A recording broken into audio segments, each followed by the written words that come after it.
What has this week been like, just kind of evaluating after the 2 misses on Sunday?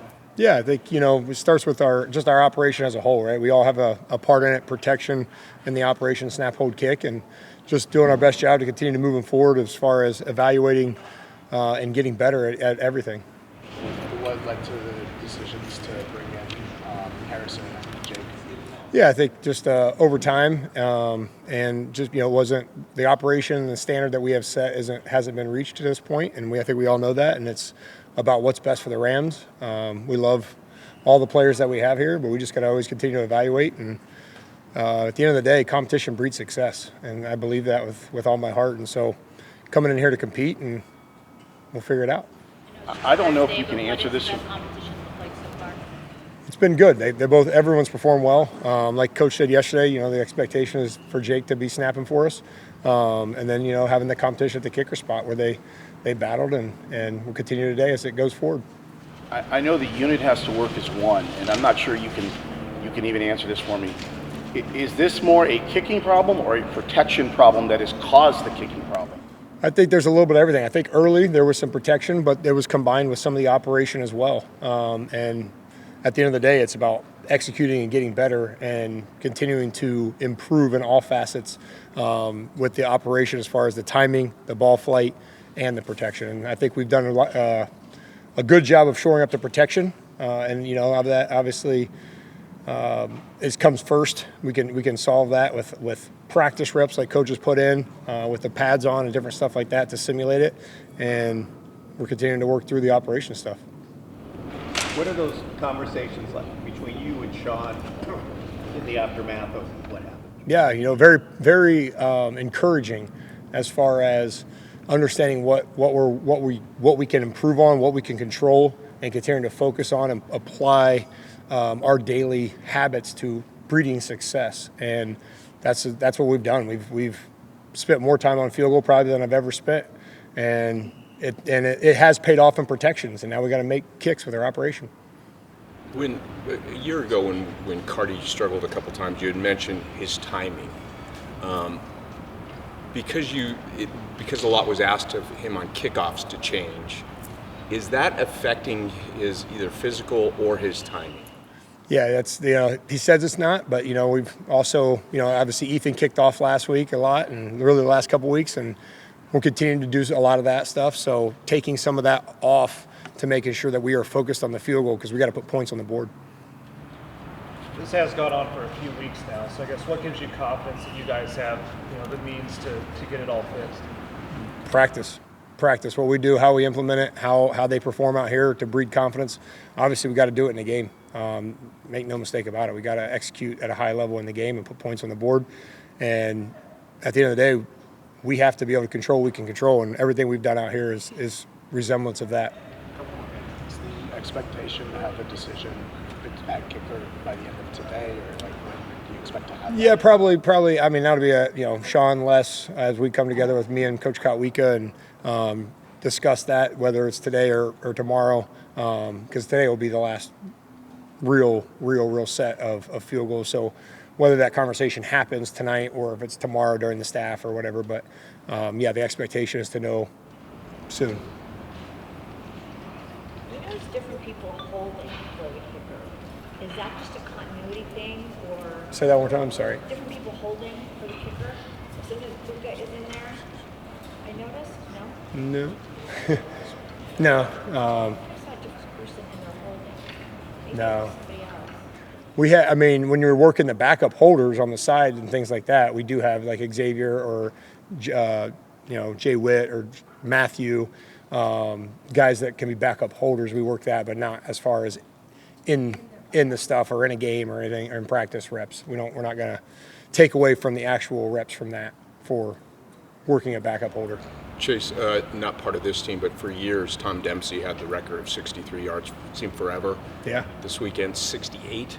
What was your reaction to seeing that? Awesome. I mean, you expect it. It's good. We all talk about it. It's going to happen. These guys keep getting better, and the ball and everything else, like whatever all that is, kicks are going through with more distance and more accuracy. What's What's impressed you most about the way that Emmanuel Forbes has grown since he started to play a lot for you guys at outside corner? His physicality, I'd say, has impressed me the most, and I'm just happy it's showing up now on game days, and you're seeing exactly what we've seen since OTAs and training camp, and the type of competitor he is. He fits right in. He's smart. He's tough, and he's just getting better and better. Sean has mentioned just the role that Aubrey Pleasant will play with guys like that who maybe need a fresh start. Just from your perspective, what does Aubrey bring to working with those cornerbacks? He's the best in the league at developing corners. It's almost we feel like we can give him almost anybody, and he'd make him into a really good player. And but you give him guys that have talent and that have the right makeup. We have full trust in him that he's going to get the most out of him. And we were joking around last week when Roger came. We were like, oh, he can't. We traded for him on Monday. You got plenty of time. He's done it on Wednesday, Thursday, and gotten guys ready to play. So no, he's the best in the league as far as developing those guys and coaching them hard, coaching them tough, but loving them as people as well. In that Week 5 loss to the Niners, I think the number's right. McCaffrey, 57 on the ground, great job. But I think it was 82 receiving. When you've looked back on the film, what have you seen that allowed that to happen? Yeah, no doubt. A lot of different things. I think when you look at it, it's every play is its own entity. It kind of depends on when those yards come, whether it's in normal down and distance, second play of the game. I think he kind of screened for 15 or 18. Some of those plays are check downs, and he's just kind of breaking tackles. And some of those plays, he's the primary in the route. And that's what the hardest thing about him is obviously Kyle is one of the best in the league at when getting the guys his primaries and getting the looks he wants. And obviously Christian's the primary a lot in that offense, run or pass. And when he's not the primary and somebody else is, he's the outlet. And he's the outlet where it's most guys in the league, it's going to be 2 or 3 yards. He might break a tackle or, slip through guys, and he's the best at finding creases, always falling forward. He's making those 8 to 10, if not, 15 to 20. So it's a huge challenge, and, we got a population tackle, and we got to be disciplined in our coverages. When you look back on that film, were the linebackers dropping too deep? It seemed like there was a lot of underneath stuff, and, there wasn't anyone 2 or 3 yards within him when he got the ball. No, there's definitely some instances where, they do a lot of stuff where they press some guys down the field, so when you get in those type of play action type settings, you're trying to pack the zones and panic and get in the middle, and you got to be on your toes and you got to be ready to break when the ball comes out. So I think it's a combination of all that stuff. The first game was tough for the secondary in general, but you guys seem to have turned a corner since then. What would you say is the biggest difference in the secondary play? I give a lot of credit to the Niners. I thought they came out and executed, they had a great plan. Especially at the start of the game, and they came out and played with good energy and finished their plays, and so I give them a lot of credit. And I think it's just us trying to just settle in, learning who our guys are, getting guys in the right spots, and it's not just the guys. I think the secondary. You joke. When I was coaching linebackers, secondaries is always the guys that get highlighted because they're the ones maybe giving up catches or touchdowns or whatever. But it's really all 11 that goes into it. It's the rush, it's the inside droppers, it's the safety help, it's guys playing their leverages right. So a lot of stuff goes into it. And just like I said earlier, every play is its own entity. So just trying to get better one play at a time. You have significantly more film on Mac Jones since then. What do you see in the time since that game to now? Yeah, he's a stud. He operates their offense exactly like they want him to. Obviously, he's going to hit his back foot, and if his read's there, he's going to be able to get the ball out. He's making plays. You can tell, he trusts his coach, and his coaches trust him, and he's got a lot of good playmakers around him. So you can tell he wants to get the ball in the hands of his playmakers and let those guys go, and he's done an excellent job so far. So many of your guys just talk about, hey, we got to execute. For 2 teams and 2 coaching staffs that know each other so well, what's the challenge there? Yeah, that's the fun part of the NFL is, it's the, obviously they did a lot of stuff that worked against us last game and vice versa. And, you wonder if they're going to go back to it or what they're going to have off of it and different things like that. And, it's just the division opponent, an opponent you're familiar with, even going into last game. And there's always just new pieces. Like we played them last game. We played them twice the year before. They hadn't had McCaffrey, and they obviously didn't have Kittle last game. Now they have Kittle, so we know they're going to activate him in some certain ways. So there's a lot of things that go into it, and it's obviously the cat and mouse game. And but the biggest thing is don't overthink it. Let the guys go play. Braden got his first sack of the season last week. Just what's it meant to have him back truly at full strength and just the impact that he's had on this front? Oh, I mean, he's been, the Jacksonville game, I think he affected, or the London game in Jacksonville, or Jacksonville game in London.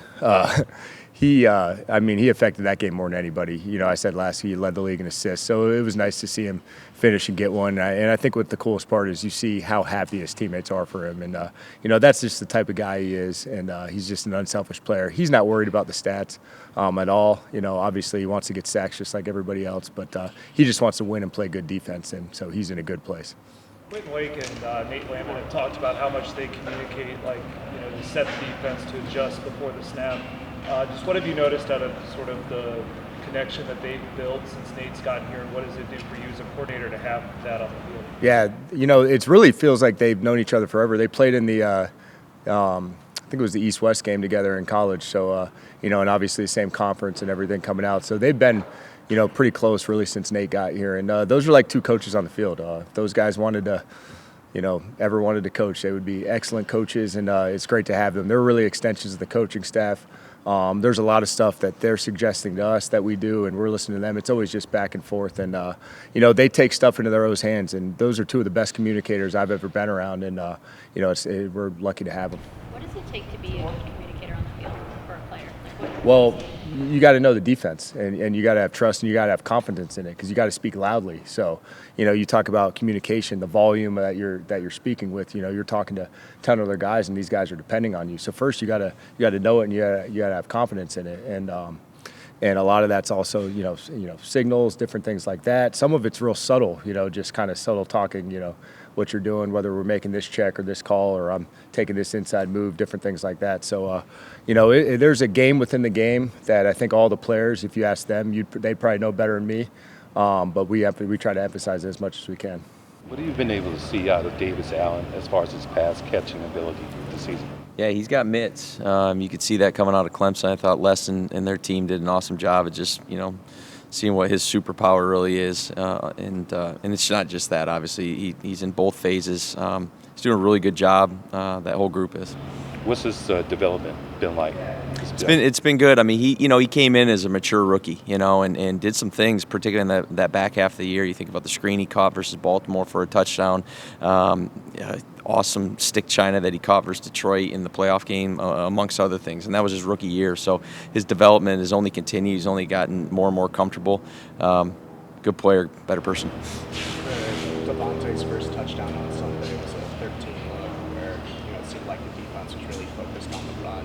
How does the ability to deploy 13 kind of open things up for other guys on the outside? Yeah, I mean, it's a numbers game, right? So if you're going to stop one thing, you would think offensively, you got the pen in your hand, you can do the other. So, if you load the box, you have opportunities on the outside with Davante amongst all our other guys. If you want to play a little bit softer, having the ability to be in 13 personnel and be effective running the football. So, obviously, that was a numbers game on that particular play, and Matthew and Davante made it come to life. Is there anything that stands out about the way that those two communicate, in particular, Matthew and Davante, in terms of just the line of scrimmage or practice, whatever? Yeah, I mean, they had a quick adjustment, I guess you could say, in the game. That's not the first time that they've communicated, verbally and non-verbally as they've been out there on the sideline. But you just got two veterans that have played this game a long time, played really good football for a long time, that understand the nuances and in particular what we're trying to get done. So it's just growing and growing, that communication, and it's been cool to watch. This offseason, Sean, you wanted to play a versatile offense. Have you seen him have fun with what that process is? You wanted a more versatile offense? Yes, I gotcha. Yeah, I mean, it's been a fun process for all of us. I think even our players, you'd have to ask them that, but just being able to just mix and match it, getting more and more people involved, both just whether they're just on the field or producing from a statistical standpoint. But no, it's been cool. What's cool about our guys, they're unselfish. They love other people's successes, So if they're not on the field, they're scaled back a little bit. They're pumped, as long as we're moving that ball forward and seeing their boys make plays. Do you think this is the best the offensive line has played since you've been here?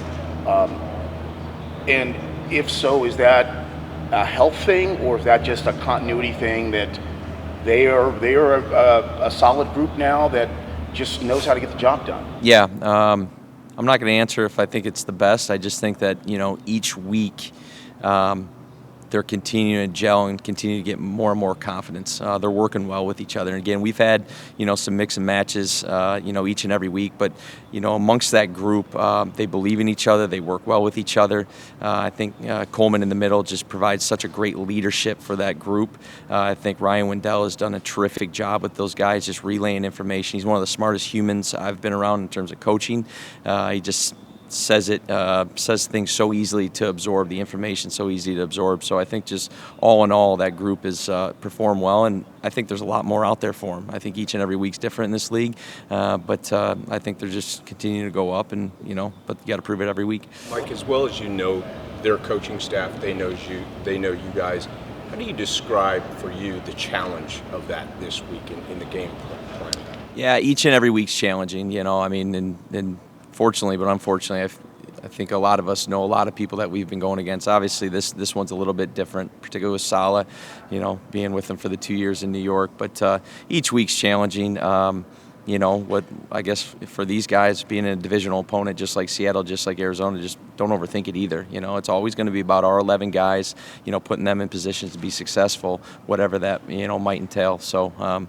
Don't overthink it. How is there one thing that you take out of the loss to them earlier that, for lack of a better word, learn from your mistakes, learn behavior? Yeah, and again, that's obviously that game, and so you can put yourself in that position, right, as a player, as a unit, and teach off that stuff. But wins, losses, draws for Green Bay this year. You can learn from all those situations, So there's plenty in that. Again. You learn a lot from that loss. You learn a lot from wins. So, each week's its own. You guys have played a lot of tight ends the past 2 weeks on the field at the same time, last 2 games, I should say. Just what do you like about what that move has brought, and how do you feel like that maybe helps Stafford out? They're smart, they're tough, they're good dudes, they're versatile.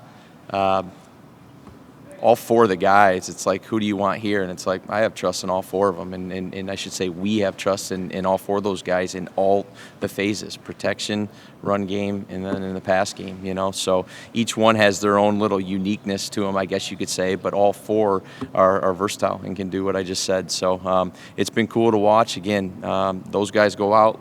Receivers come off the field, but those receivers are pumped to see those guys out there, performing, because, again, they just want to see the Rams move the ball forward and score points. What's different about this San Francisco defense without Fred Warner? That they don't have one of the best linebackers to play over the last, 10 years, or obviously he hasn't been in for 10, but it's, creeping up to there. But their style of play hasn't changed at all.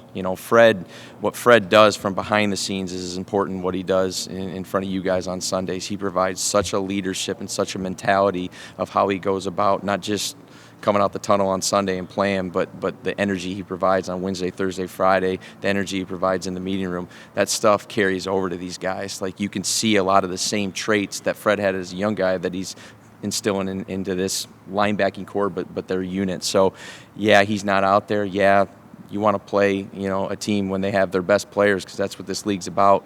But his presence is definitely still felt there for sure. Mike, that game wasn't against the 49ers, wasn't played so long ago, but does it feel like it has with the way your offense has kind of? Yeah, Gary, each week is its own, like I said, and so whenever that was, it does feel like it was a long time ago, but shoot, New Orleans feels like a long time ago after you have to dive back into this defense going up to Levi's, So, yeah, it was, but here we are. Again, another divisional opponent, 5 weeks apart from each other. Feel good. Thursday practice, we made it through. And I'm like, the juices start flowing, get a couple back slaps on Sunday. I'm like, I'll be ready to roll. Were you in full today at practice, full participant? Yep. Felt good. It was one of a good run play today. Got popped by one of the guys and made it through. So I was like, that's a good sign. What was the coaching staff's reaction to that? I'm sure there was yeah, they probably skipped a beat for a second, and then they saw me keep running, so they're like, all right, we're good. Were you able to take advantage of practicing some of those new handshakes with Tay last week? We don't get a ton of ops, so I'm like, I'm like, I feel like that I knew that wasn't my moment. I think that the clip was kind of out of. I'm like, I was just hyped for my guy. That was not going in for our handshake. I'm like, the part of it. I'm like, I'll wait for you guys to see it, but it's gonna be better than that for sure. The games against 49ers are typically very physical with that defense. Coming off a rib situation, how do you, do you just go into that, play it the way you've always played it, no problem? Yeah, 100%. I think one of the sayings that I have for the game is no fear. So I'm going to go out there and treat that game like every other Sunday and prepare my body the best I can for the week. And then when Sunday comes, to let it all out. Sometimes in life we learn our best lessons in losing. What did you learn about yourself, this team, in that tough loss to them in Week 5? I think something that Coach kind of preached to the team was the competitive stamina. I think that's something that he's preached kind of before that game, but it was kind of a moment where the deeper understanding could kind of what that meant for our journey. And I think that was something that we kind of took from that game, and just that sustained execution. Like the competitive stamina involves so many different things, but the sustained execution all the way through the cycle of the snap. And I feel like we've had moments, and there's that you can win the beginning cycle of the snap, and you can lose the end cycle of the snap. So making it through that final whistle for sure. What do you remember about that game? Just I guess like a disappointed feeling, not even like there are losses you come out and be like, wow, we got out schemed. But feeling like it was just a lack of execution on our part, and the moments that we had to win and take advantage of the game and take momentum, we didn't execute.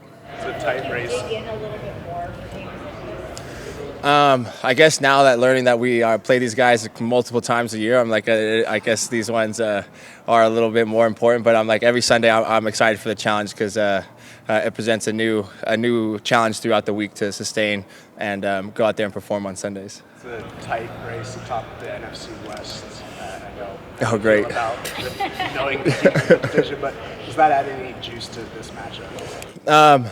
I wouldn't say there's any extra juice needed. I'm like, especially against this opponent, with the history that we have and the want to go out here and keep the momentum that we've been playing with after coming from the bye right before. So I think it's going to be exciting for us to go out there and feel like coach has been asking for a complete game, and we feel like we're right there on the bridge of it. And you've talked about your relationship with Fred Warner. Did you have any contact with him after his injury? Yeah, I shot him over a text, hoping that I had seen the injury, and there are some scary moments in the game of football. You never wish injury upon anybody, just because you know the dedication and the work that goes into a season. But I'm hoping him a speedy recovery, and I know he's just the person that he is, that he's involved with his team and getting maybe some extra time with his kids. So I'm sure there's a blessing in disguise there. I know every week's different, but how do you and the rest of the wide receivers prepare for a team that you've already played early in the season? Like, is the process different than a team that you haven't played in the season? I think it's a little bit of a mixture, seeing what, especially when they have an injury go down in the defense, and kind of how they've changed and some of the personnel. But I think it's exciting because you try to build off some of the things you have tendencies as a player. So you watch some of the clips from the last game and be like, all right, how do we build off this? Our coaches and how we game plan some of this stuff, and then it also is a challenge because they know some of our plays too. So the moment of contact is a fun one because everybody knows where it's coming. Is this offense starting to realize its potential with what we've seen the last couple of weeks and what you guys have done on the scoreboard? I think it's something that coach has been preaching to us from the beginning of the season. Just that the kind of finishing, playing to the echo of the whistle, that full execution of that entire snap. Just feel like throughout the season, there's been moments where we've been good at the beginning, good at the end, and parts in the middle haven't been good. But I think putting it all together is something that has been building each week, and we feel like we still got a lot of room to improve. But where everybody feels like we're moving in stride. Captain Nine's got us moving in the right direction. Speaking of Matthew, just what was your reaction on the 39-yard touchdown pass that he had to you, and did you expect that did you realize you had made Jared speechless? I thought the clip of Verse being speechless was I'm like I can't wait to save that one because I'm like not a lot of people can say they've done that, and I take pride in that now. And I'm like that's a great accomplishment for me. But Nine, I'm like he doesn't miss, and I feel like the level of confidence that he plays with right now is just oozing out into everybody else. So it feels fun to be out there, and I always when the ball's up in the air, I trust that placement, and I'm like there's the one spot it could have been, and I'm just glad I got my butt cheeked down.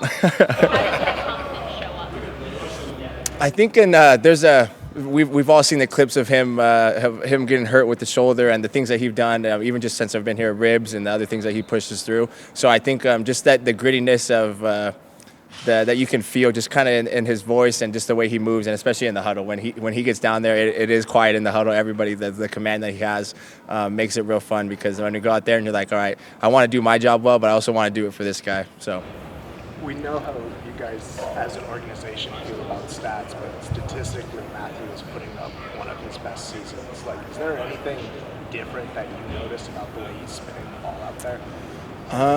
I think the time off must have done him great justice. I'm like, if that's what we need to do, and I'm like, I think he may have another 10 years later. And I'm like, we can avoid the off season and just roll for 21 games. And I'm like, we can plan on that. I know you guys you get ready for every week, but I remember what the locker room was like after you lost in week 5 to the 49ers. I'm just kind of curious, has any of that juice carried over to what we're about to see on Sunday? I mean, yeah, whenever you lose a game, you go up against that team again, you get lucky enough to get them again, especially, they in our division. It means a little bit more. Obviously, every game the same, but, it's just not even division rivals or this, that, the third. It's just the 49ers just mean more. We sometimes in life we learn our best lessons in these. For you, what did you learn about this team or yourself? Because that was such a tough, unique loss. We learned a little bit about our weaknesses and our strengths, and we learned how to turn our weaknesses into strengths. And obviously, you want to, strengthen your strengths. So we learned we got to be better in this aspect. We got to be better in that aspect. They were successful in this area. They weren't in this area. So let's keep it like that. Let's fix this. What weaknesses do you feel like you guys have turned into strengths in the last 5 weeks? Getting rid of the quick passes. Especially against the 49ers, they were able to get a little quick passes in, quick throw game in, and everything like that, and that's kind of where they thrive. If we're able to get rid of that, it's going to be a good game. How do you eliminate that? I mean, you guys have a strong rush, but if they can offset that by getting rid of the ball quickly, how do you make up for that? I mean, I ain't going to talk too much because I'm not a DB or a linebacker, well, that type of linebacker, but it's just, kind of switching up the coverages, getting a little more sticky on things, certain this and certain that, especially when they start doing these long developing routes that they're able to do, when they get themselves in some successful positions, being able to sticky and us as a rush, they just get there, get home. This is a rivalry that goes back literally generations. In your second year in it, how would you describe it? No, it's aggressive. I mean, I got teammates. Me and Fiske both had teammates from Florida State. Bernardo Green and Tatum Bethune. That they went to Florida State with us. It was like my brothers and everything like that. They played for the 49ers. They text me Monday or Tuesday, "Hey, happy birthday!" I said, "Hey, thank you." Got my phone. You my op this week. like I'm not messing with you this week. You my op. Like it's simple as that. So even your best friends, even your brothers, it's just different this week. Will the birthday wishes be a little bit different post game? Oh yeah, it's gonna be different post game. I want them to have sad eyes. George, you pay attention to this division and how tight it is right now? I'm not gonna lie to you. I honestly don't. I just realized I learned a couple months ago the standings and everything like that. I just kind of show up. What do you make of Mac Jones so far this season, replacing Purdy? He's definitely been successful. I mean, you saw his game against us. You saw how he was, successful in being able to do this, being able to do that. Even when we was able to get to him and hit him in the pocket, he was still able to stay poised. He's a good quarterback. I mean, I tell everybody, it doesn't matter if you were first or second. If you're an NFL quarterback, you're one of the best in the world. So he's a good quarterback. Were you surprised there was a moment when you were mic'd up that you would actually not have anything to say? That's what you said. What happened? When you were speechless, when you were mic'd up last week, were you surprised there was a moment where you were actually speechless? And you talking about Puka's catch? It's crazy. I watch that catch. I watch it fall down. I'm like, damn, that's tough. And then he hit me in my chest. That kind of hurt a little bit. I was about to hit him back. That's Puka. I didn't want to get fired. So.